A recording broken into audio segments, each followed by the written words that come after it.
Hello Philippines, hello world. Mapagpalang araw sa inyong lahat. Ang lulutuin natin ngayon ay nilagang baboy. Ito nga po ang ating baboy. Ito ang saging na saba at mais, repolyo, sibuyas, ang ating siling pangsigang at ang patatas.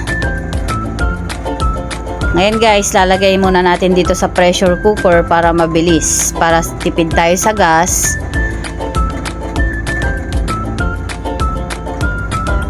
Lalagyan natin ng paminta, buo guys ang ilalagay natin. Iba talaga guys pag pressure cooker ang ginagamit natin pag magpapalambot tayo ng karne. Mas mabilis talaga at saka malambot. Ayan, ililipat na natin sa ibang kaldero.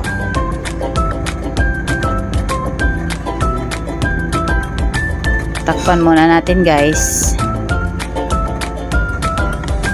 Ayan. Lalagay na natin guys ang ating patatas, ang ating saging, mais,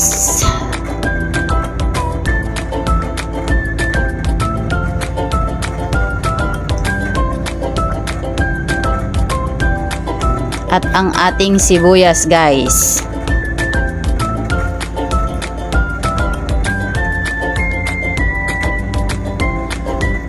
Takpan muna natin guys.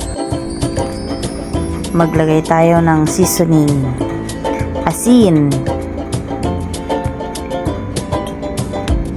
Takpan muna natin guys para maluto yung ating mga sahog.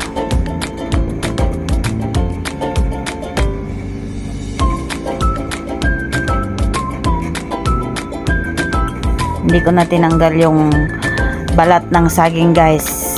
Sabi nila nandyan daw yung vitamins. Babalatan na lang pagkainin. Lalagay na natin ang ating repolyo.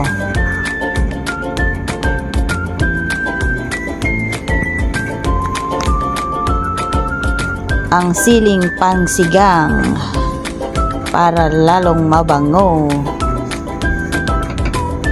Ayan guys, luto na ang ating nilagang baboy.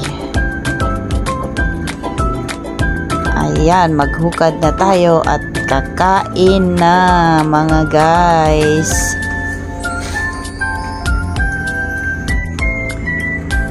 Salamat guys sa inyong panonood. Manalangin muna tayo bago tayo kumain. Amang Diyos na makapangyarihan sa lahat, salamat po Ama sa pagkain ito, pakigawaran ng mahalagang basbas, maging kalakasan ng aking katawan. Ito po ay aking panalangin sa pamamagitan ng iyong bugtong na anak na aming Panginoong Hesukristo. Amen. Kain na tayo guys. Naway kayo ay nanananghalian na rin. Mga nanay, naway na ipaghanda nyo na rin ng kakainin ng inyong mga anak. Enjoy your meal mga guys.